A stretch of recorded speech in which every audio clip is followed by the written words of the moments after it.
చెప్పు. ఫస్ట్ అమ్మాయి ఉంది. అరే లవ్ చేసుకున్నా పెళ్లి చేసుకున్నా పెద్దనగా అంది. అందుగా అంటే నేను మేలు కూర్చున్నా. అప్పుడు మీరు ఉండు వాడు కూడా ఉండవా ఉండవా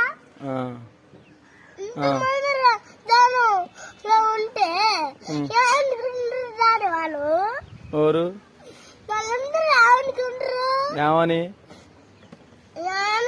వీళ్ళు పెద్ద మూతి మాట మాట్లాడుకుంటారా అనుకోరు డాడీ. ఏమై నిన్ను అన్నది అట్లా నిత్య ఏమంది? అరే పెద్ద లవ్ చేసుకున్నా పెళ్లి చేసుకున్నా అంది. ఎందుకు పెద్ద మూతి మాట ఉందా డాడీ? చిన్న మూతి మాట్లాడుకుంటున్నా పెద్ద మూతి మాట్లాడేది చెప్పు.